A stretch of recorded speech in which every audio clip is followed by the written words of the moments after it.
Blog Talk Radio. And in those days there were giants in the land, and the sons of the angels of God looked upon the daughters of men and found them fair, and took of them wives, and their sons became of old great men of renown. So they have been mixing with us on a genetic level since the time of Enoch and Ezekiel's will. Here on Earth we're intrigued by the sun, moon, and stars, and imagine there's got to be planets like ours. So conceive of a face on the surface of Mars, so in need of a meaning and purpose we lost. That indeed they believe that these might be our gods, or that maybe with time we'll do right and evolve and eventually reach what they seek and then solve all the problems of man. But they really don't know that they fall in the works of our hands are but just filthy rags. So we travel the lands to dig up our past. Time elapses and with it are much of the facts. Some imagine that God came in alien craft. They react in this way, they're so desperate for meaning and purpose, but satanic service, they know that they have evil motives. Am I making you nervous?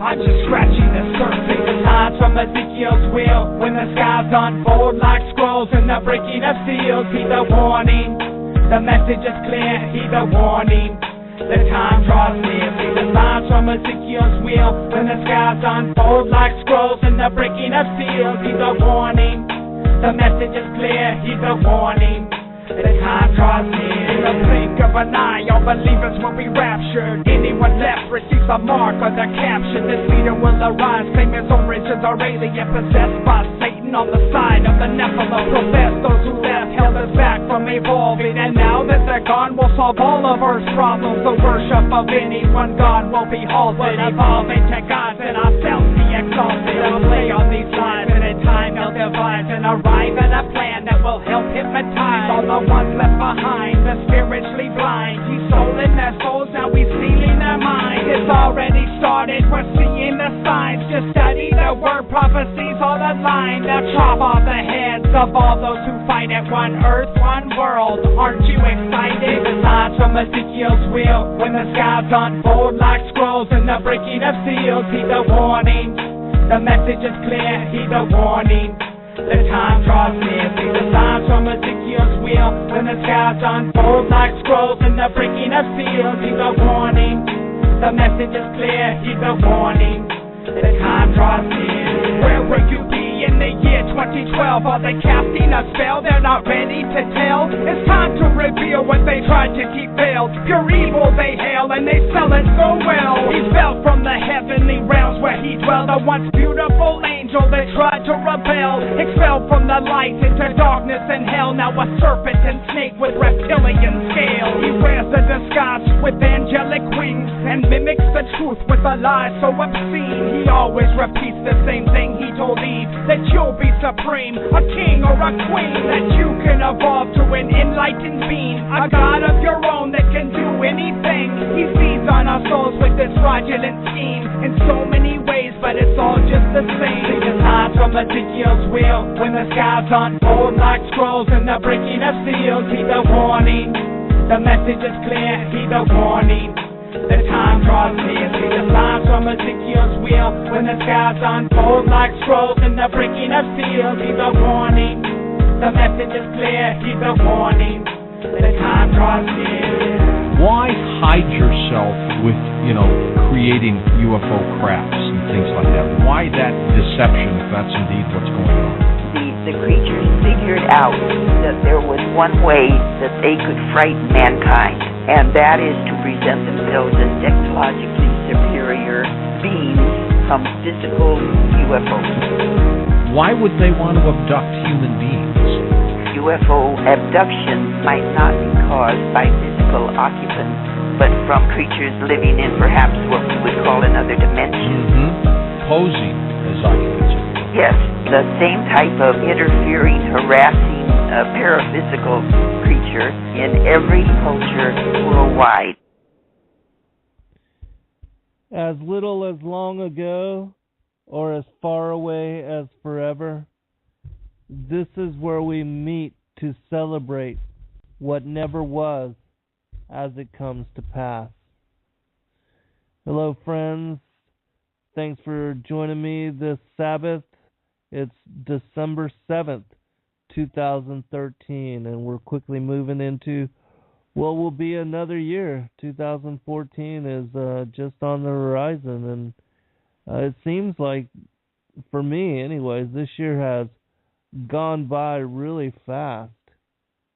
And I'm glad that it's been uneventful as far as the conspiracies and the New World Order, as far as, America and homeland, and considering some of the things that have happened in this past decade with things like 9/11 and Hurricane Katrina and the bombing of the levees.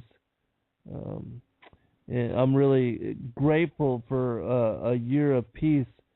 But it's, we're told within the scriptures that there would be peace and then come sudden destruction.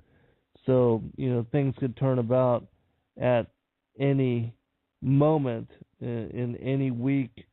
There was actually, I was sent some information about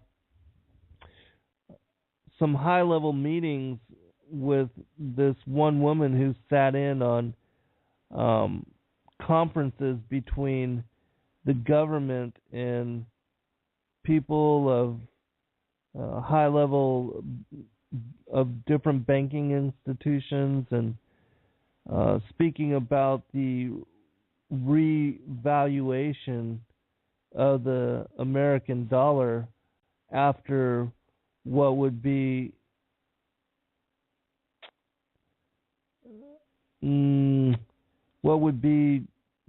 basically, a collapse of the global financial markets and the Dow Jones Industrial Average, the NASDAQ, and the S&P, and how that would affect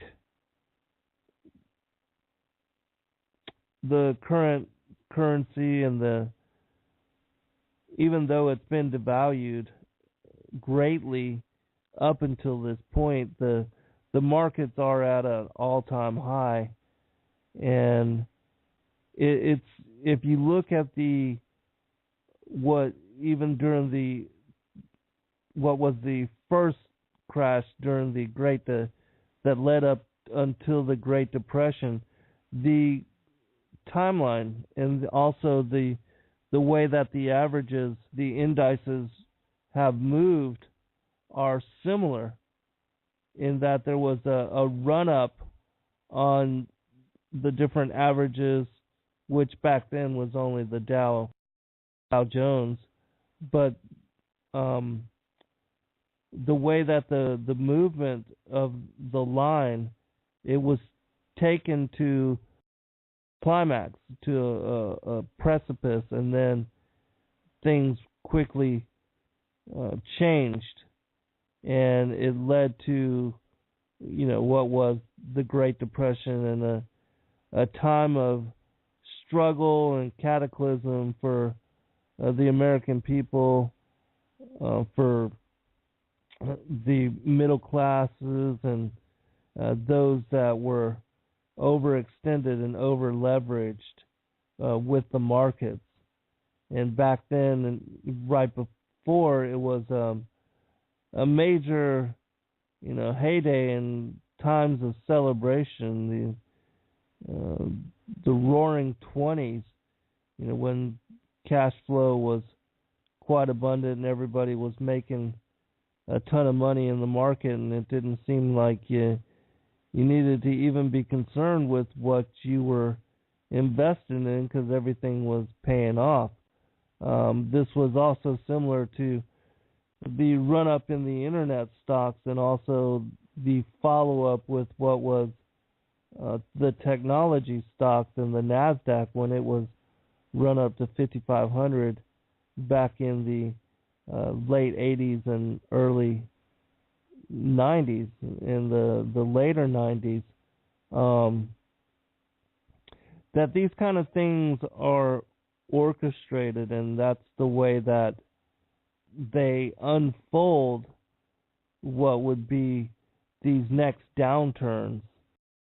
in the financial markets, and that these kind of scenarios are brought forth in order to bring on the next part, the next episode of what is the agenda for the New World Order and the problem, reaction, solution type order out of chaos that they bring forth and implement in order to move us in direction of where they want to go. And so, anyways, today we're going to be talking about as in the days of Noah, and the things that were going on, the circumstances and the situations that had led to the flood, and why it was that the Most High, the Father and the Son, had to bring on the flood in order to reset the circumstances of the world for what would be the next chapter of humanity and earth history. And for those that are not familiar with the presence of the Nephilim, nor the hybrid children, the giants that were born from them, and how both of these interdictions of both of these beings upon the affairs of humanity and the world, how that all played out. Many people believe that the flood of Noah's day was brought on due to the wickedness of humanity. And so many that don't know about Genesis 6 and the sons of God, nor that how the men of renown were born from them, and how all that figures into what was the primordial times, the times before the flood of Noah's day and the great deluge that reset things for Noah and his family and those that had survived on the ark. You're missing a large part of the story, because when you begin to look into and study the gospel in its fullness, and to look into the details of why things happen the way that they did, going back to even before the modern creation of Adam and Eve, with even the destruction of Atlantis and the bringing on of the global ice age, that these things were done specifically as judgments for the they were consequence for what the fallen angels were already doing upon this planet, and the things that they were trying to accomplish, that the Father and the Son has waged war against them and their intent since before even Adam and Eve. And so if you are missing and don't understand about how these beings play into what is the history of this planet, then, well, like a lot of the modern day, what are the people that follow mainstream churchianity, they only believe, that there's only 6,000-7,000 years of history, and that there were no pre-Adamic creatures, nor were there any intelligent cultures or civilizations or periods of history in our primordial past, when really, today, we are at the lowest end technology and culture.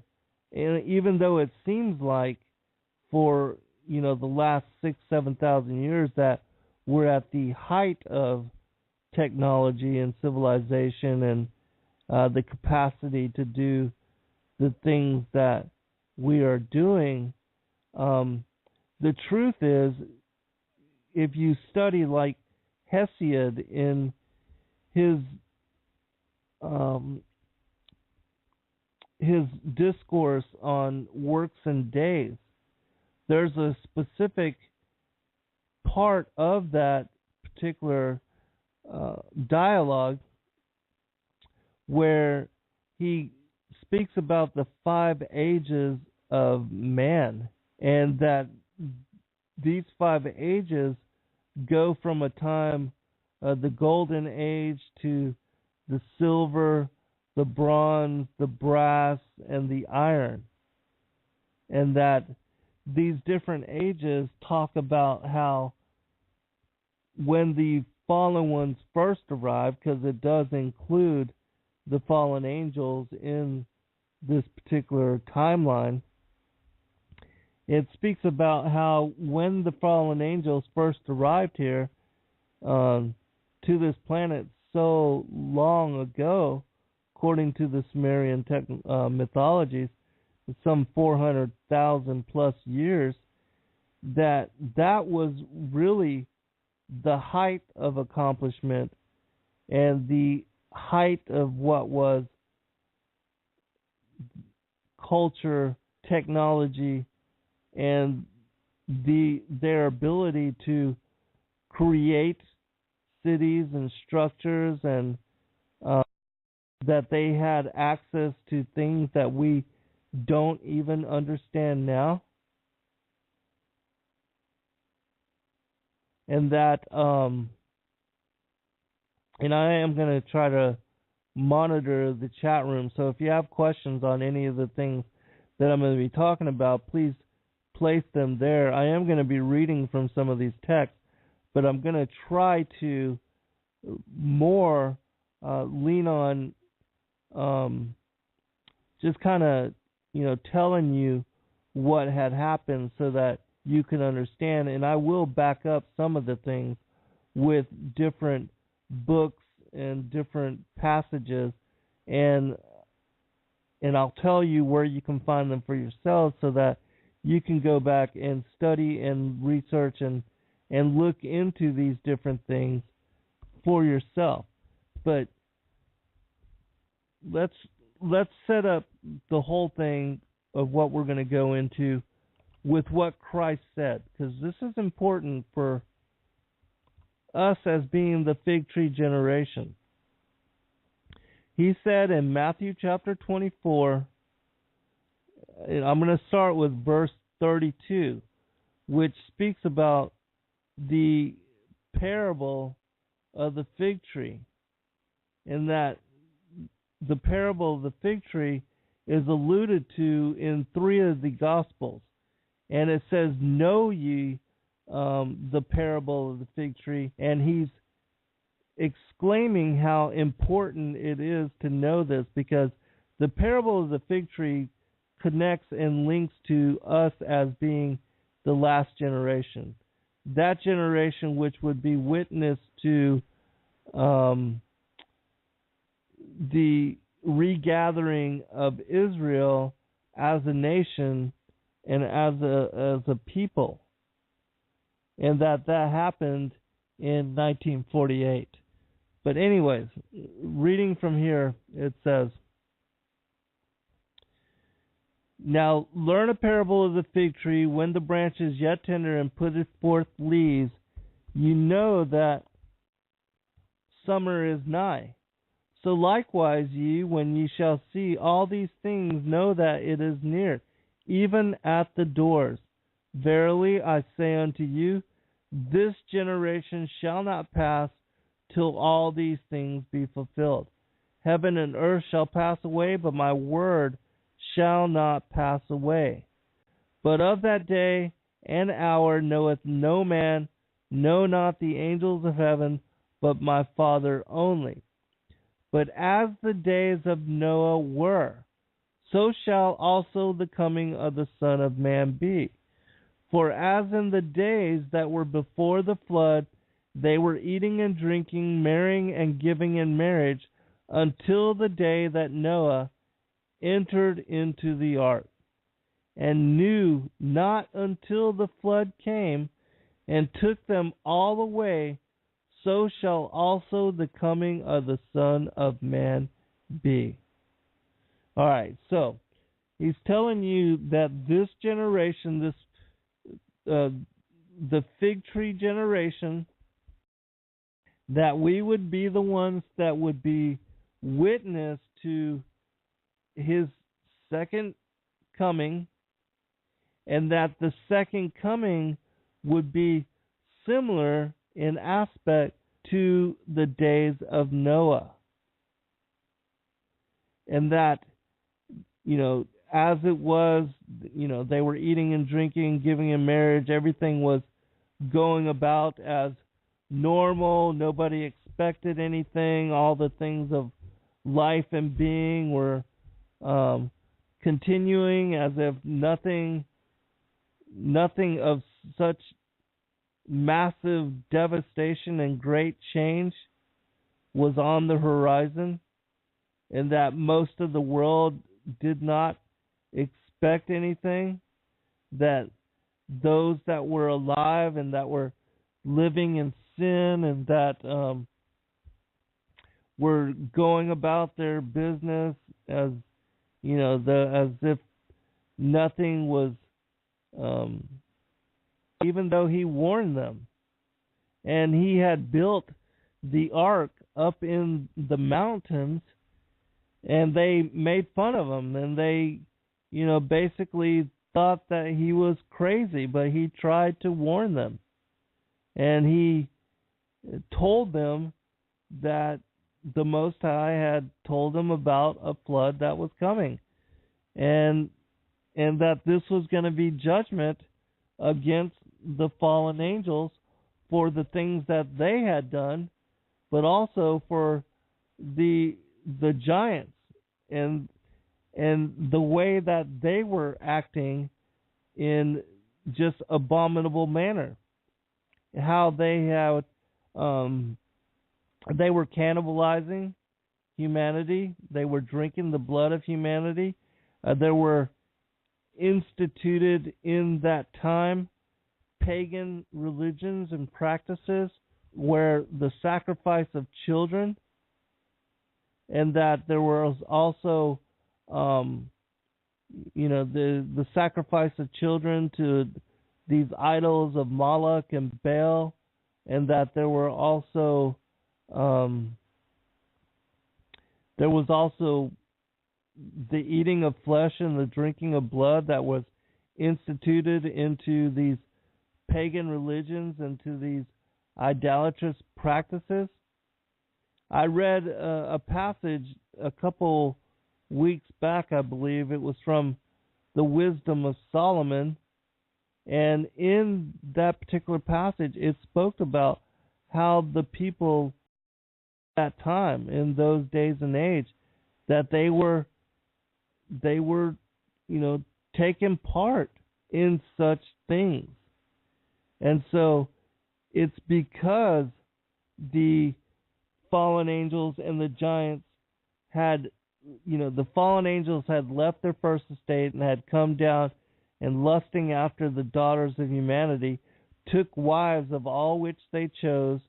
The book of Jasher or Jubilees speaks about how they went a-whoring after the daughters of man, and that their unnatural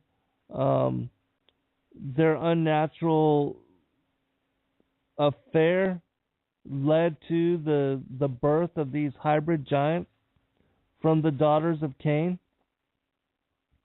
and that these giants were haughty and proud and mighty in their wisdom, not just their strength, but that they were performing magic, and they were taught by their fathers about the secrets of the heaven, and that the Watchers brought down information to, concerning even how to abort. Abortion was instituted from the knowledge that they had shared. Magic, enchantments, root cutting, all these different things, astrology, and not just astrology, but the institution of sacrifice and victim sacrifice and cannibalism and the drinking of blood. Those things were instituted along with the movements of the sun, the worship of the equinoxes and the solstices. I'm going to read a passage real quick. Let me find it. But this will tell you just a little bit about how they led astray humanity, and they basically deceived humanity, and how it was that ever since that time humanity has been enslaved. It says this: "And he made a plan with his powers. He sent his angels to the daughter of men, that they might take some of them for themselves and raise offspring for their enjoyment. And at first they did not succeed. When they had no success, they gathered together again. They made a plan together. They created a counterfeit spirit, who resembles the spirit who had descended, so as to pollute the souls through it. And the angels changed themselves in their likeness into the likeness of their mates, the daughters of men, filling them with the spirit of darkness which they had mixed for them, and with evil. They brought gold and silver and a gift of copper and iron and metal and all kinds of things. And they steered the people who had followed them into great troubles by leading them astray with many deceptions. They, the people, became old without having enjoyment. They died not having found truth and without knowing the God of truth. And thus the whole creation became enslaved forever, from the foundation of the world until now." That's from the Apocryphon of John, or the secret book of John, with the Nag Hammadi codices. The next text I'm going to go into to kind of set up and to give further elucidation to the condition of the world is a book called the Book of Giants, which is from the Dead Sea Scrolls. But there's also another text which is also called the Book of Giants, and it was written by Mani, who was a Persian scholar and theologian, and he was considered a wise man, a follower of the Most High and his son. Anyways, he wrote also a different version of the Book of Giants, which is not well known. And I want to bring out just a few passages from it as well to elaborate on the Book of Giants that is written in the Dead Sea Scrolls. Both of these texts are quite butchered and fragmented, and I'm not going to be, covering them in their entirety at all, but I will be sharing certain select passages, and I picked ones that weren't, as decimated, so that you could get an idea for what was being spoken about. In the Dead Sea Scrolls, Book of the Giants, another thing that is of interest is that Gilgamesh is named specifically. And for those that don't know, Gilgamesh is one of the Sumerian heroes. That he was part, he was a giant, and that he was the king of the city of Uruk. And it wasn't long ago, well, I say not long, but maybe 1 or 2 decades, that Gilgamesh's tomb was actually found. And there's a depiction of him holding a lion underneath his arm, and that he has 6 fingers and 6 toes. And so you can Google that for yourself and look it up. But it's interesting because here this particular Hebrew text is linking one of the Sumerian heroes to the giants and to those that were born of the fornication of the sons of God with the daughters of humanity. And that, because so many believe that the Sumerian texts are older than the Hebrew and that the Hebrew texts are based upon them, but they discount those things that were written prior to the flood. And here we have a Hebrew text that is thousands of years old and part of the Dead Sea Scroll collection, which also cites, the Sumerian giant with those that were that were born from the fornication, the Genesis 6 incident. And so, just a couple passages from the Dead Sea Scrolls, the Book of Giants from them, and then I'm going to allude to the other one because not many have heard about, but I do want to bring out 2 small fragments from the Dead Sea Scrolls. It says, "They defiled, they begot giants and monsters, they begot, and behold, all the earth was corrupted with its blood and by the hand of giants which did not suffice for them. And they were seeking to devour many.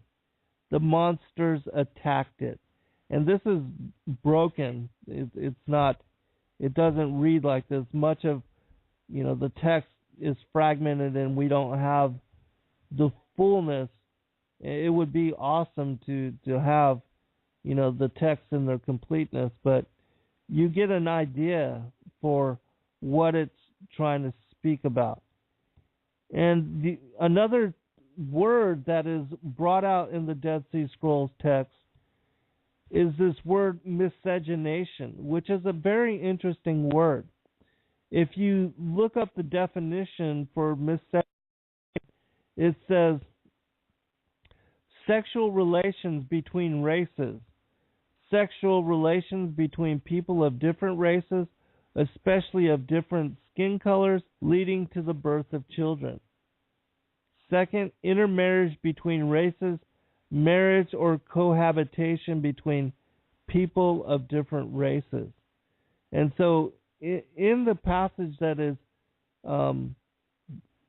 quoted as having this miscegenation in it, it speaks about the different animals, the beasts of the field, and how everything had been corrupted. And according to the Book of the Giants, the giants corrupted all of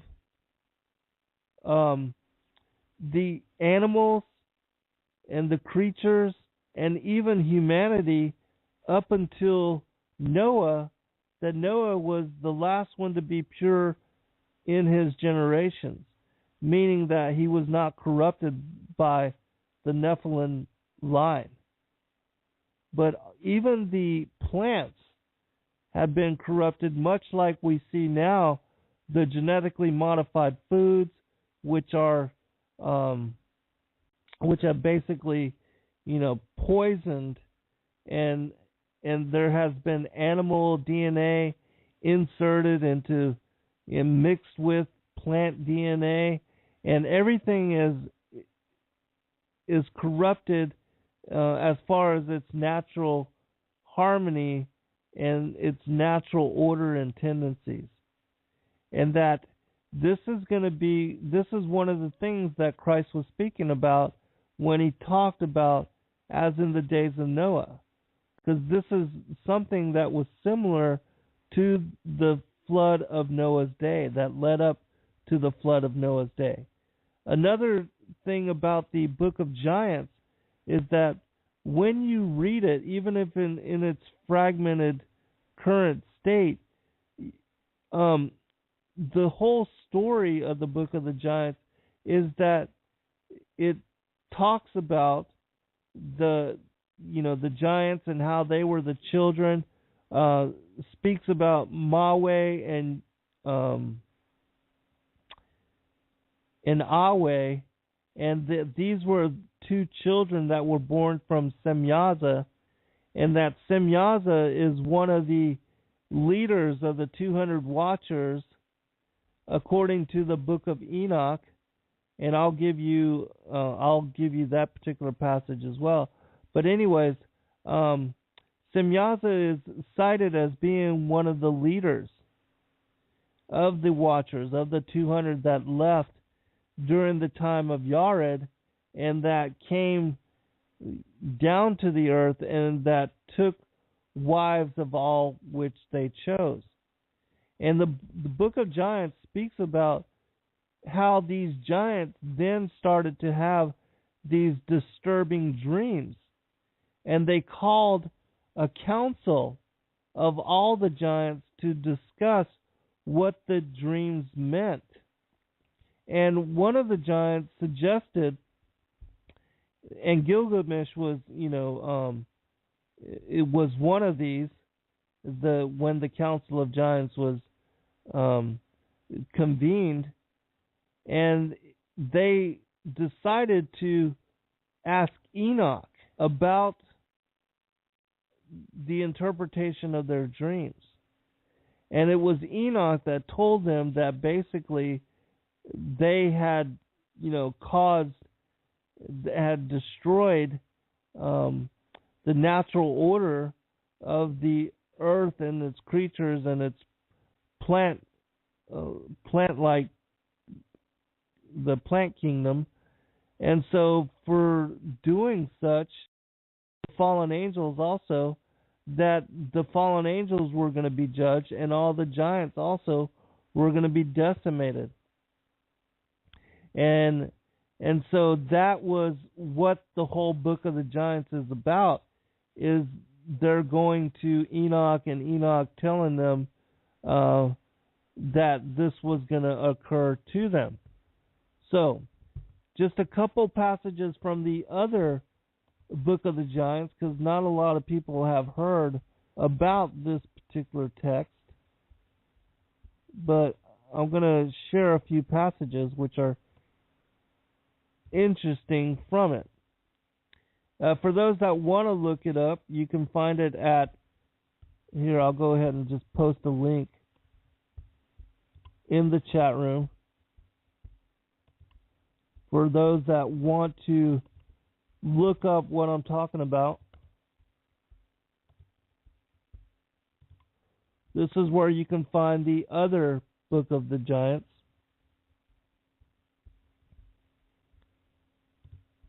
All right, but just a few passages. It says this, and this will give you an idea what we're going to be commenting on and talking about today. Thereupon the giants began to kill each other and to abduct their wives. The creatures too began to kill each other. A different fragment. Enoch the apostle gave a message to the demons and their children, to you not peace, The judgment on you is that you shall be bound for the sins you have committed. You shall see the destruction of your children, ruling for 120 years. And in another place I saw those that were weeping for the ruin that had befallen them, and whose cries and laments rose up to heaven. And also I saw another place where there were tyrants and rulers in great number who had lived in sin and evil deeds. One other thing I wanted to make comment on. In the paragraph that I read prior, it says, Enoch the apostle gave a message to the demons and their children. Now, all of the ancient alien theorists, that believe that the Sumerian gods are, the ancient aliens are benevolent, and that they are the ones that created humanity. Here, Enoch is basically telling you that the Anunnaki are demons, and that the children that were born from them, the giants like Gilgamesh, that they are the hybrid race that were born from these demons. And so, for those that, that are having a hard time wrapping your mind around whether or not the ancient aliens are benevolent or whether they are really our gods, they are not. They are nothing but the fallen angels, the angels of the Most High, the rebel angels and the fallen watchers that left their place of habitation, left their first estate, and that are parading as if they are gods. But they are not. They are only they're just demons. They're just fallen angels. All right.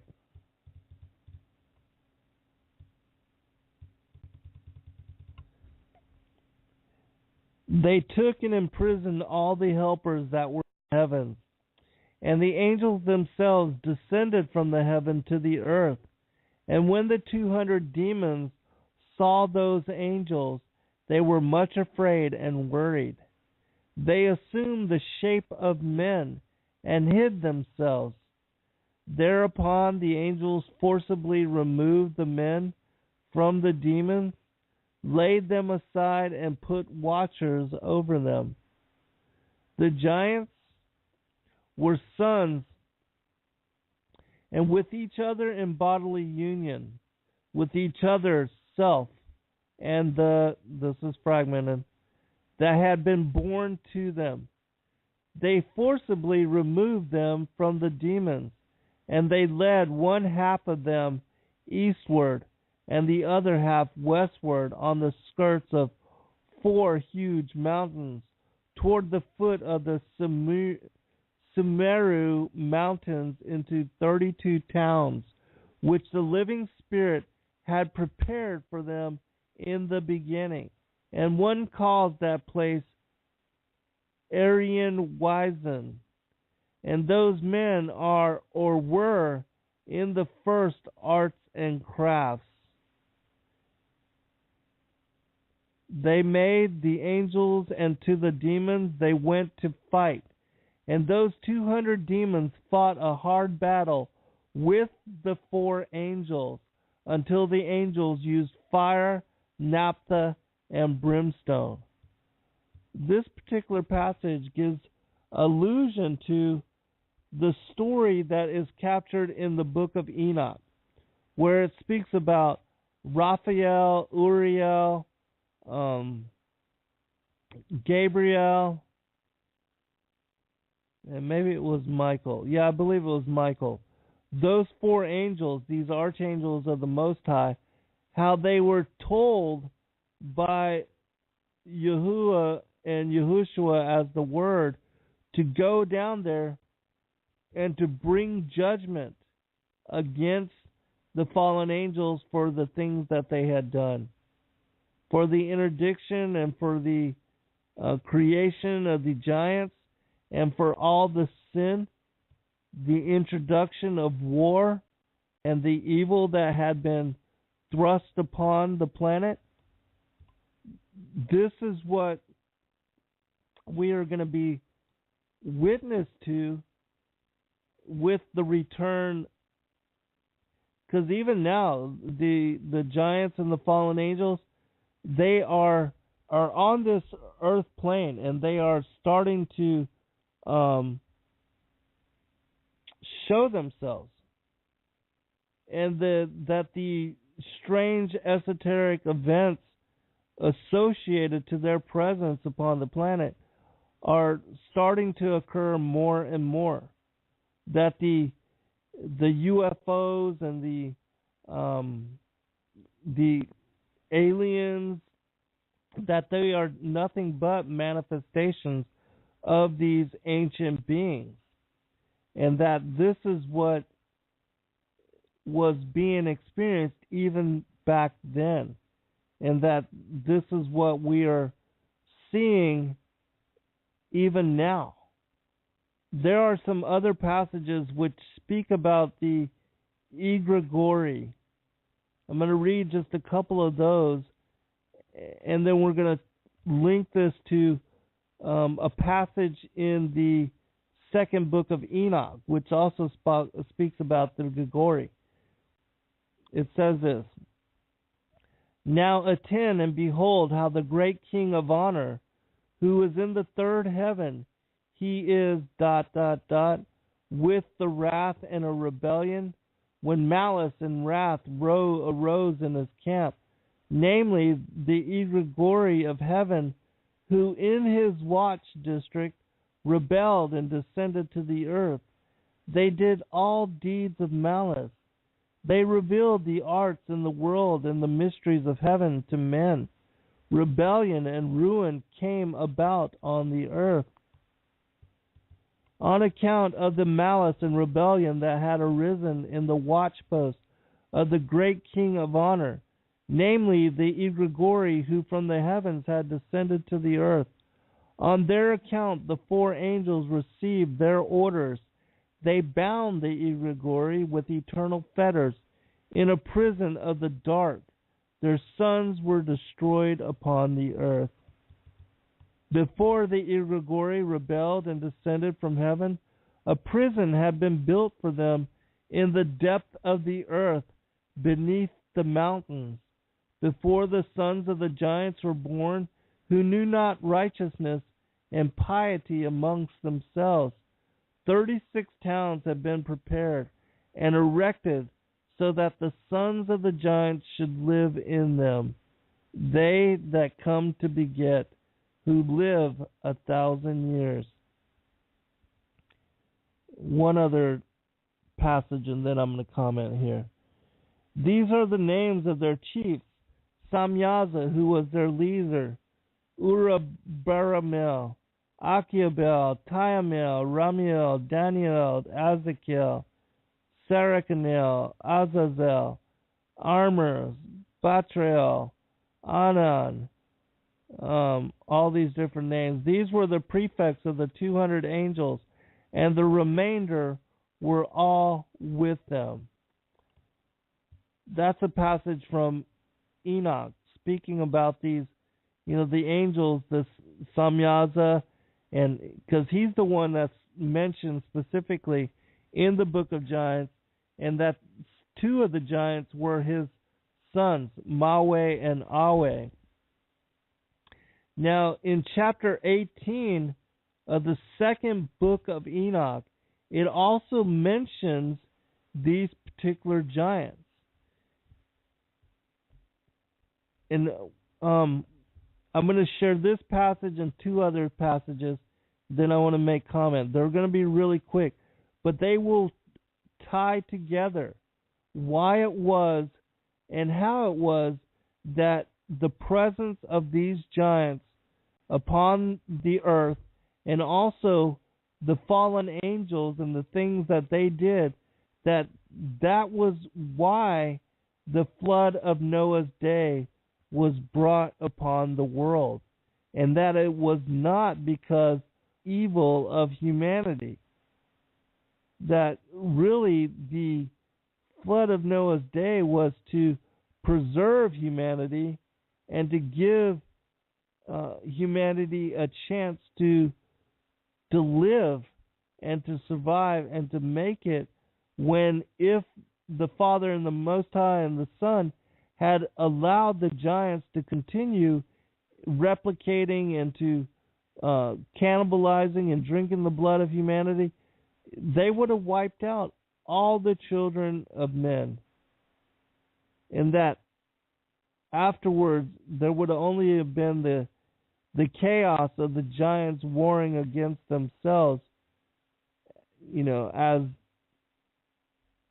what would be left as far as the history of the world, until they decimated themselves as well, and then there would, the world would be left to without any children of humanity, nor the giants.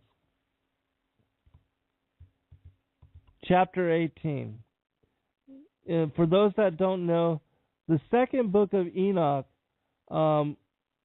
is where Enoch was taken up through the 10 heavens, and he was brought before Yahushua as the Word, and Yahushua tells him how he made the invisible and the visible worlds, and also how the sons of fire rebelled against them. And then he talks about, the 7 days of creation and all of that. Chapter 18 says this: "The men took me on to the fifth heaven and placed me, and there I saw many and countless soldiers, called Grigori, of human appearance, and their size was greater than that of great giants, and their faces withered, and the silence of their mouths perpetual.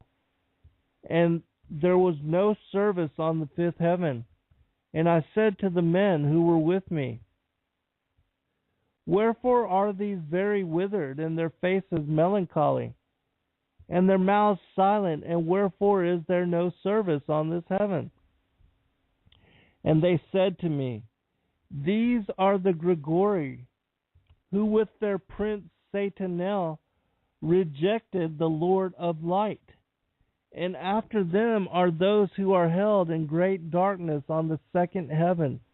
And 3 of them went down onto earth from the Lord's throne, place of Hermon, and broke through their vows on the shoulder of the hill Hermon, and saw the daughters of men how good they are, and took to themselves wives, and befouled the earth with their deeds, who in all times of their age made lawlessness and mixing, and giants are born, and marvelous big men and great enmity.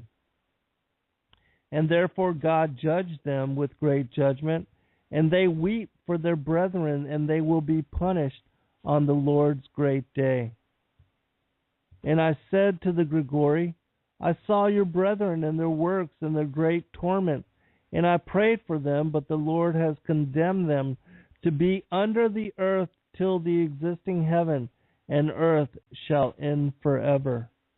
And I said, Wherefore do you wait, brethren, and do not serve before the Lord's face, and have not put your services before the Lord's face, lest you anger your Lord utterly?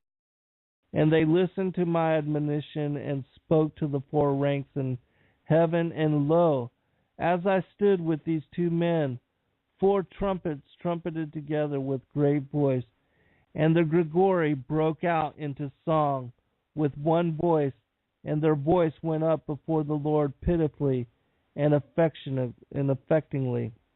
Remember in the book of Jude, it speaks about how hell was created for Satan and his angels.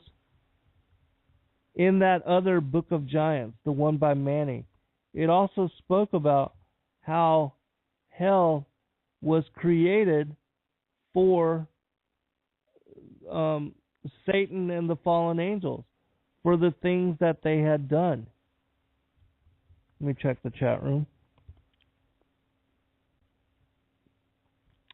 And so this is what what was going on during the time prior to Noah's day, and why it was that Noah was going to be spared in the ark, protected after the decimation of the flood, that he would have a chance to repopulate. Him and his family would have a chance to repopulate the planet in peace, and that they would have a chance to survive. Because really, the whole story and the whole history of the Gospels and the texts of the Gospels are an accounting of what was the war in heaven. Going back to the second day, the separation of light and darkness, the rebellion of Lucifer, the 1/3 of the angels of the Most High that joined him as the rebel angels, they're coming here to this planet. They're, as the Sumerian texts say, as the Anunnaki, they were trying to create a slave race, and that this slave race of these pre-Adamic beings, that they were only able to push the envelope as far as genetics and DNA to a certain degree, and that it wasn't until Adam and Eve were created on the planet that there was, we were even wiser than the fallen angels. We didn't have the technology nor the experience or the longevity of experience that they had, but we were wiser than them, and they were jealous of us. And, that's why we had the ongoing war through the enmity of the seed of the woman and the seed of the serpent. But basically, the whole full summation of the Old and the New Testament is this ongoing war between the Father and the Son against the fallen angels and the later watchers, those 200 angels that joined them during the time of Yared, that these demons and the giants that were born from them, it's been a war between the sons of Adam and the sons of Cain, the wheat and the tares, the goat and the sheep. And that's when you understand that and you read the gospel, it will present to you this story over and over and over again. So, all right, now I'm going to tie this together in a different way.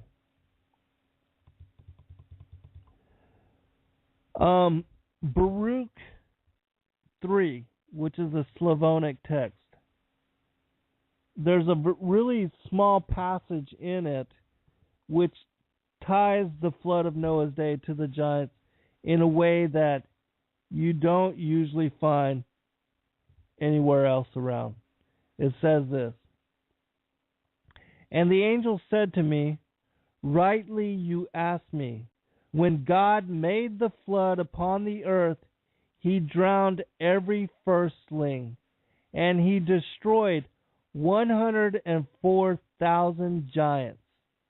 And the water rose above the mountains 20 cubits above the mountains, and the water entered into the garden, bringing out one shoot from the vine as God withdrew the waters."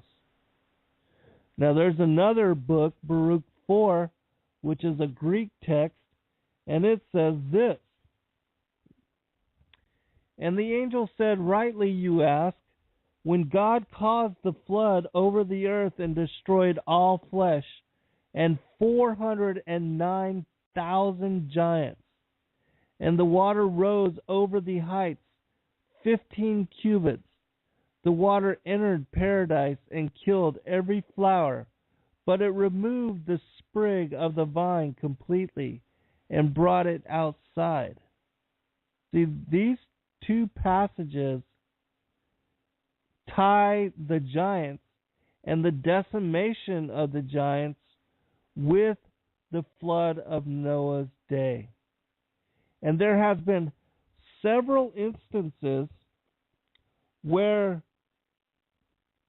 the Father and the Son have waged war against the fallen angels and their giant hybrid children. One was the destruction of Atlantis, occurred going back. Well, Atlantis had earthquakes 4 different episodes until its final destruction about 13,000 years ago. And that after the destruction of Atlantis, there was this global ice age. And that once the ice age, with the melting of the waters, much of the other cities that the fallen angels were creating, that those are the cities that we now find underneath the oceans, the various oceans of the world, that science cannot explain as even existing, nor who created them, because it wasn't even pre-Adamic humans that created them. It was the fallen angels. And also, because they were the giants of old. The fallen angels are the reptilian giants that are depicted in the Sumerian cuneiform text. The ones that, even sitting down, they are as tall as or taller than those beings that they had manufactured into being a slave race, the Lulu, or what I call the primitive worker. And that these beings, whenever you look up passages or images or depictions of Atlantis and pre-Adamic humanity, they basically show you images and depictions of what modern humanity looks like. But that's not what the Lulu or the primitive worker looked like. They were not like humanity of today, modern Adam and Eve. Even after all the genetic experimentation and the bestiality, the crossing of the lines from the Sumerians, even when the so-called gods, these fallen angels in flesh form, when they mated with these pre-Adamic humans, they didn't look like us. The Neanderthal, the Cro-Magnon, and these different hybrid creatures, that's the kind of people they were ruling over. It wasn't like modern humanity. That's why these beings, they couldn't perform the kind of things, nor had the capacity to do the things that we could today. They could only accomplish menial tasks. They weren't even involved in large scale with the creation of cities, and certainly not these megalithic cities. It wasn't like these pre-Adamic people were creating all of the pyramids and things of that nature. It was the fallen angels that were creating those megalithic type structures. These beings were just slave labor. They were able to to go and mine gold or to work as a labor force, but they weren't wise. They didn't have the mind capacity, the ability to think like modern humanity of today. And so they were very limited in their ability to even serve the fallen angels. And that it was the fallen angels that were doing, most of what was the development, and they were trying to create a creature that could serve them in all of these different ways. But they couldn't until modern Adam and Eve were created.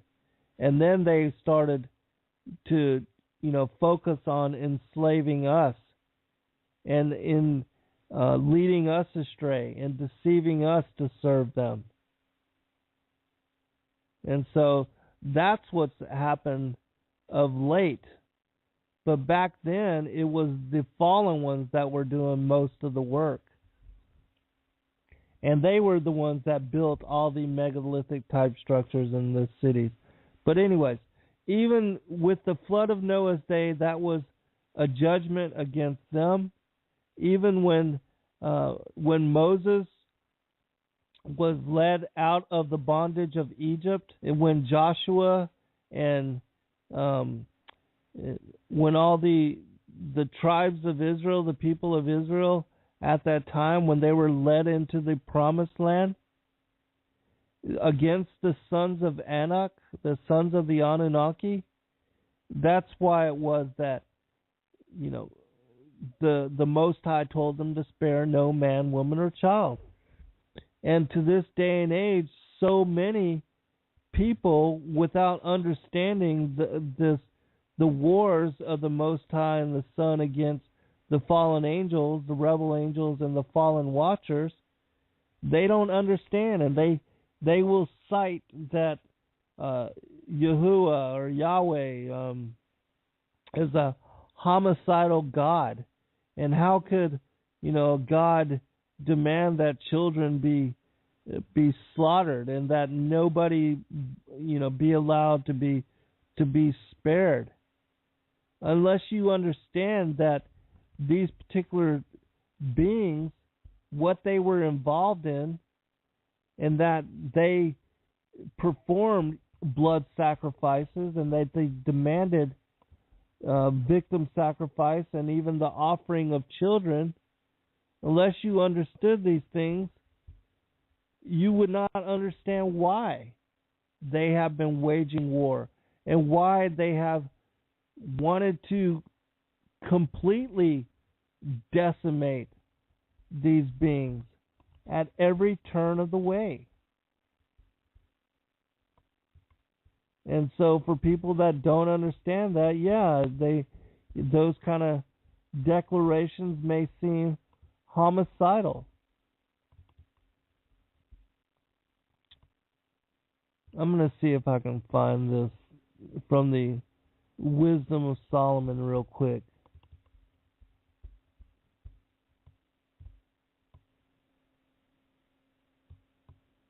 I should be able to find it pretty fast. This will help you to understand also. I believe it's in chapter 12. Yeah, here it is. From the Wisdom of Solomon. This is from the apocryphal text. It says this: those who dwelt of old in thy holy land, thou didst hate for their detestable practices, their works of sorcery and their unholy rites, their merciless slaughter of children, and their sacrificial feasting on human flesh and blood. These initiates from the midst of a heathen cult, these parents who murder helpless lives, thou didst will to destroy by the hands of our fathers, that the land most precious of all to thee might receive a worthy colony of the servants of God. So that's why the Father sent Joshua into the Holy Land and told him to spare not even the cattle, not even the children, but to wipe out all seed, because everything was corrupted.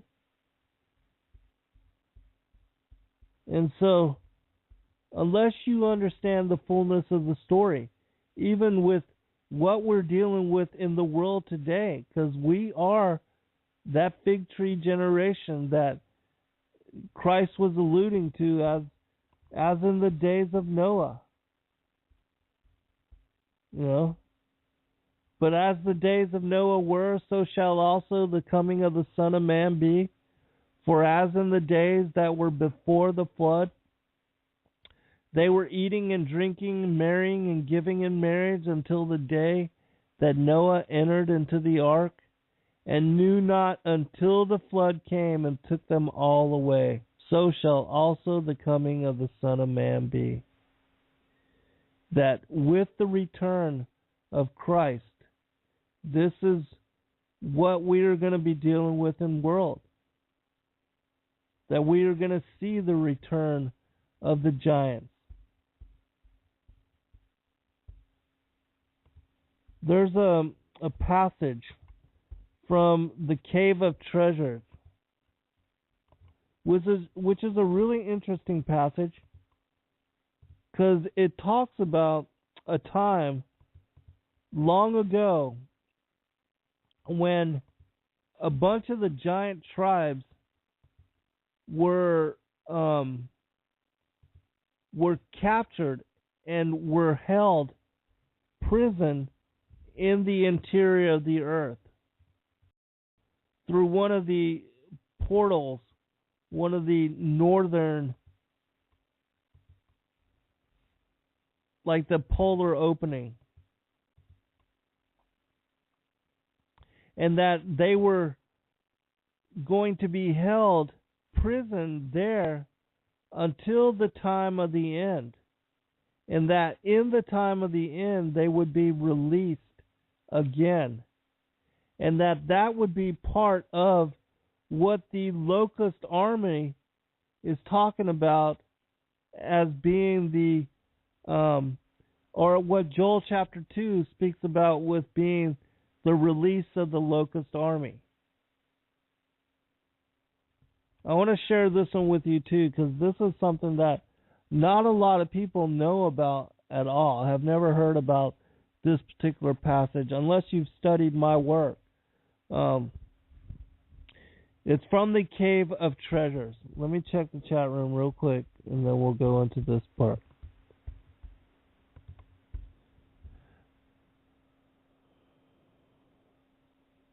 Just want to make sure that I'm not missing any questions. All right.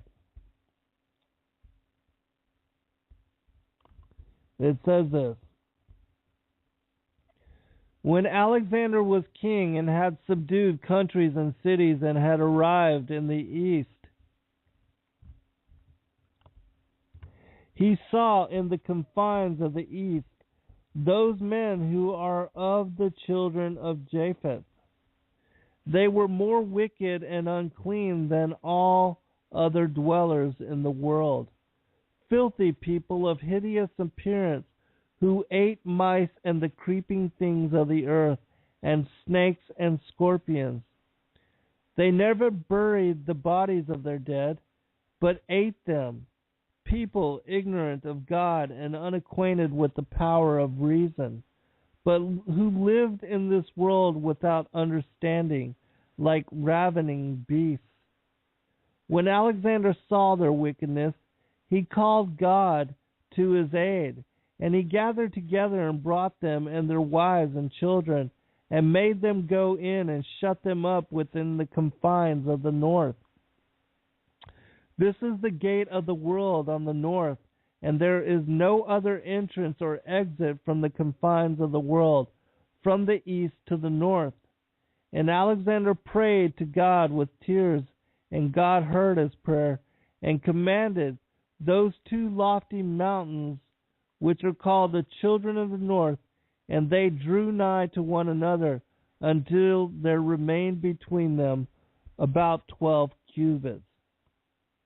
Now there were 22 kingdoms imprisoned within the northern gate. Their names are these: Gog, Magog. I'm not going to read all those, but basically, cannibals was one of the names of these different groups, but basically the giant tribes. And then it says this: at the end of the world and at the final consummation, when men are eating and drinking and marrying wives, same allusion as what Christ was speaking about with the days of Noah, and women are given to husbands, when they are planting vineyards and building buildings, and there is neither wicked man nor adversary, on account of the assured tranquility and certain peace. Remember that peace comes sudden destruction, as mentioned in Thessalonians. Suddenly the gates of the north shall be opened, and the hosts of the nations that are imprisoned there shall go forth. The whole earth shall tremble before them, and men shall flee and take refuge in the mountains, and in the caves, in the burial places, and in the clefts of the earth. And they shall die of hunger, and there will be none to bury them, by reason of the multitude of afflictions which they will make men suffer. They will eat dead dogs and cats. They will give mothers the bodies of their children to cook, and they will eat them before them without shame. They will destroy the earth, and there will be none able to stand before them. After 1 week of that sore affliction, they will all be destroyed in the plain of Joppa. For thither will all these people be gathered together, with their wives and their sons and their daughters. The Cave of Treasures. So you see, this particular passage makes mention of exactly what Christ was speaking about. And that these people that are imprisoned in the gates, of the north, are going to suddenly be released. There's a passage in the book of Joel. I'm going to pull it up real quick. This particular passage also gives allusion to these people, a people strong and mighty like has never been before. This passage is speaking about these giants. It says this from the second chapter of Joel: a day of darkness and of gloominess, a day of clouds and thick darkness, as the morning spread upon the mountains. A great people and a strong, there hath not been ever the like, neither shall be any more after it, even to the years of many generations. A fire devoureth before them, and behind them a flame burneth. The land is as the Garden of Eden before them, and behind them a desolate wilderness. Yea, and nothing shall escape them. Joel chapter 2, read it in its entirety, because it also speaks about the return of the giants, the return of the Nephilim, the loosening of the locust army. Because before, as the days of Noah were, the earth was like a perpetual paradise. And that when the sons of God mated with the daughters of Cain, they created this race of men of renown, these wicked giants. These giants destroyed the earth and their parents, the fallen angels, with their genetic experimentations, with their genetically modified plants, animals, that the natural harmony, the natural order of the entire earth was decimated. And so that's what we're dealing with. That's what we're seeing. And that's what Christ was alluding to with the parable of the fig tree and the chapter of Matthew 24. If you speak about with others that have never heard about these things, it's apparent. I have been able to get people that have never been interested in the gospel, in the Holy Word, fascinated and piquing their interest with Genesis chapter 6, verse 1 through 5, speaking about the sons of God, the giants, how there would be giants before the flood and after. That when you can explain how evil and the origin of evil lies with the fallen angels and with their giant children, and that all of the gospel, the Old and the New Testament and everything, even the extra biblical, the apocryphal books, that all of those things are speaking about the war of the Father and the Son against the rebel angels and the fallen watchers, then it makes them want to read the gospel for themselves. And it will also help them to understand them in a way that they never, ever thought possible. Because, first, they never understood the context. And they never, as far as, it also helps them to understand the true nature and the reality of ancient history, mythology, and what we are seeing and even finding in the world today. That once you can tie all these things together with what is spoken about, and you can help them to understand the Ancient Alien series in a better way, so that they don't get caught up in the strong delusion. They will really appreciate you, and they want to know. So many people are watching that series now, and there's another, the America Unearthed, and because so much, even American history, we are not being truth on so many facets in so many ways. And people really want to understand. They want to know about these things and understand. Oh, also, I have to say, Cookie, I did get your message. I just haven't had a chance to send you a reply, but I will do so. But I did remember your question. And also, I just want to let everybody know that I finished the final edits on Skyfall. And so it will be going, the next phase is the marketing phase. And so it should not be long at all that it will become available to you.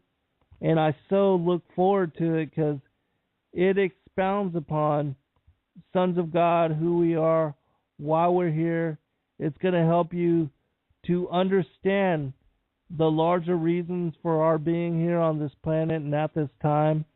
It's going to help you, our individual place with the fall and with the story of, our loss of immortality, incarnating in the flesh. I also explain incarnation and reincarnation, all these different things that so many people are still confused upon, that this book will give you all of those different quotes, give you all of those different sources, and that you're going to be able to look them up and read them for yourself. And for the people that have already seen and read this, some of this book, I've been given great feedback on these things. And so I'm hoping that it will bring even further elucidation to you and discernment to you on all the things that so many people have been confused about, even with like why Esau was hated before he was ever born, these kind of things, why Jacob was favored. My hope is that this book, along with the others, will all the gaps so that you can't be confused anymore. At least you won't have an excuse because the information is there for you. And so I appreciate all of you. I just pray that you share these, these holidays, this time of, as we're going into the new year with your friends and family and remember Christ. But look into the other show that I did on the Devil's Church, just so that you can understand, how some of these holidays are tied in with pagan traditions, so that hopefully you won't get caught up in all that. But also one last thing. This Wednesday, Jonathan Gray is going to be joining me on my show on Revolution Radio. So if you can, please join us Wednesday, freedomslips.com, Studio B, 8 to 10 p.m. Eastern. God bless all. We'll talk to you soon. Good night.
was the technology stocks and the NASDAQ when it was run up to 5,500 back in the late 80s and early 90s, in the later 90s,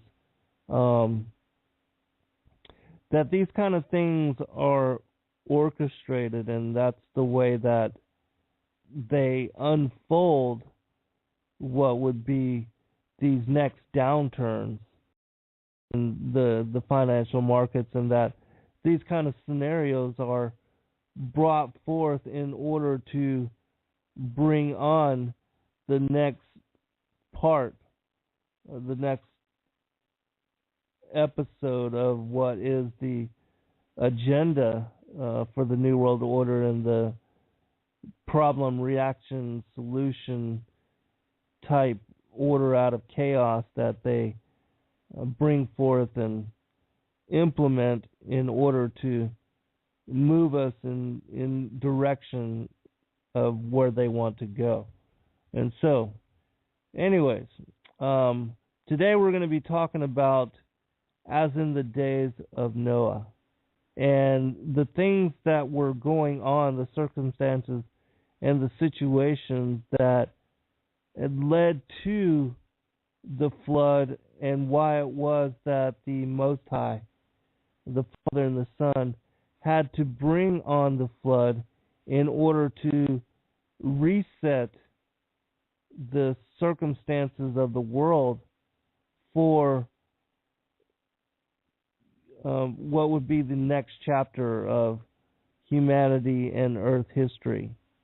And for those that are not familiar with the presence of the Nephilim, nor the hybrid children, the giants that were born from them, and how both of these interdictions of both of these beings upon, this is where we meet to celebrate what never was as it comes to pass. Hello, friends. Thanks for joining me this Sabbath.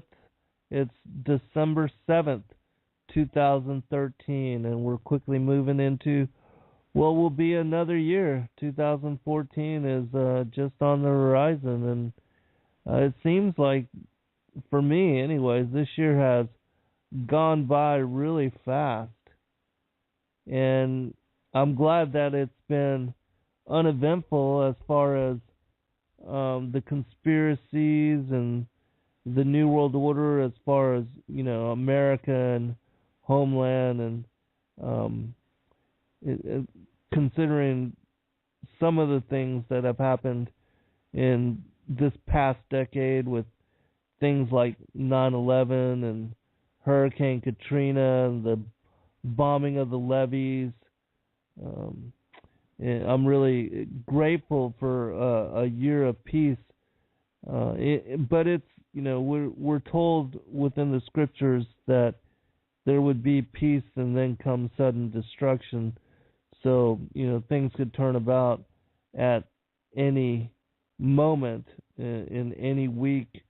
There was actually, I was sent some information about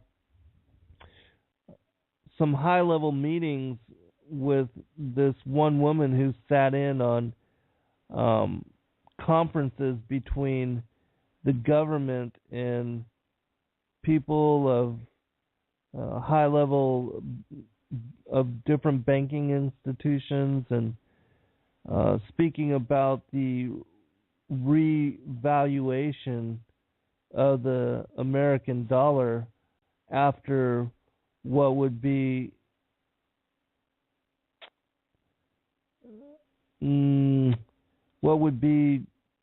basically, you know, a collapse of the global financial markets and the Dow Jones. Blog Talk Radio. And in those days there were giants in the land, and the sons of the angels of God looked upon the daughters of men and found them fair, and took of them wives, and their sons became of old Greek men of renown. So they have been mixing with us on a genetic level since the time of Enoch and Ezekiel's will. Here on Earth we're intrigued by the sun, moon, and stars, and imagine there's got to be planets like ours. So conceive of a face on the surface of Mars, so in need of a meaning and purpose we lost. That indeed they believe that these might be our gods, or that maybe with time we'll do right and evolve and eventually reach what they seek and then solve all the problems of man. But they really don't know that they've fallen. The works of our hands are but just filthy rags, so we travel the lands to dig up our past. Time elapses and with it are much of the facts. Some imagine that God came in alien craft. They react in this way, they're so desperate for meaning and purpose, but satanic service, they know that they have evil motives. Am I making you nervous? I'm just scratching the surface. The lines from Ezekiel's wheel, when the skies unfold like scrolls and the breaking of seals. Heed the warning, the message is clear, heed the warning. The time draws near. See the lines from Ezekiel's wheel, when the skies unfold like scrolls and the breaking of seals. Heed the warning, the message is clear, heed the warning. The time draws near. In the blink of an eye, all believers will be raptured. Anyone left receives a mark or their caption. This leader will arise, claim his origins are alien, possessed by Satan on the side of the Nephilim. Profess those who left held us back from evolving, and now that they're gone, we'll solve all of Earth's problems. The worship of any one God will be halted, evolving to gods and ourselves be exalted. They'll play on these lines, and in time they'll devise and arrive at a plan that will help hypnotize all the ones left behind, the spiritually blind. He's stolen their souls, now he's stealing their minds. It's already started, we're seeing the signs. Just study the word, prophecies all aligned. They'll chop off the heads of all those who fight at one earth, one world. Aren't you excited? The lines from Ezekiel's wheel, when the skies unfold. Industrial average, the NASDAQ and the S&P, and how that would affect the current currency, and even though it's been devalued greatly up until this point, the markets are at an all-time high, and it's if you look at what was the first crash during that led up until the Great Depression, the timeline and also the way that the averages, the indices have moved are similar, in that there was a run up on the different averages, which back then was only the Dow Jones, but the way that the movement of the line, it was taken to climax, to a precipice, and then things quickly changed, and it led to what was the Great Depression, and a time of struggle and cataclysm for the American people, for the middle classes, and those that were overextended and over-leveraged with the markets. And back then, and right before, it was a major, heyday and times of celebration. The Roaring 20s, when cash flow was quite abundant and everybody was making a ton of money in the market, and it didn't seem like you needed to even be concerned with what you were investing in, because everything was paying off. This was also similar to the run-up in the internet stocks, and also the follow-up with what... like scrolls and the breaking of seals, heed the warning. The message is clear, heed the warning. The time draws near. See the signs from Ezekiel's wheel, when the skies unfold like scrolls and the breaking of seals. Heed the warning. The message is clear. Heed the warning. The time draws near. Where will you be in the year 2012 themselves. Are they casting a spell they're not ready to tell? It's time to reveal what they tried to keep veiled. Pure evil they hail and they sell it so well. He fell from the heavenly realms where he dwelled, a once beautiful angel that tried to rebel. Expelled from the light into darkness and hell, now a serpent and snake with reptilian scale. He wears a disguise with angelic wings and mimics the truth with a lie so obscene. He always repeats the same thing he told Eve, that you'll be supreme, a king or a queen, that you can evolve to an enlightened being, a god of your own that can do anything. He feeds on our souls with this fraudulent scheme in so many ways, but it's all just the same. Sing the signs from Ezekiel's wheel when the skies unfold like scrolls and the breaking of seals. Heed the warning, the message is clear. Heed the warning, the time draws near. See the signs from Ezekiel's wheel when the skies unfold like scrolls and the breaking of seals. Heed the warning, the message is clear. Heed the warning, the time draws near. Why hide yourself with, creating UFO crafts and things like that? Why that deception if that's indeed what's going on? The creatures figured out that there was one way that they could frighten mankind, and that is to present themselves as technologically superior beings, some physical UFOs. Why would they want to abduct human beings? UFO abduction might not be caused by physical occupants, but from creatures living in perhaps what we would call another dimension. Posing as occupants. Yes, the same type of interfering, harassing, paraphysical creature in every culture worldwide. As little as long ago, or as far away as forever,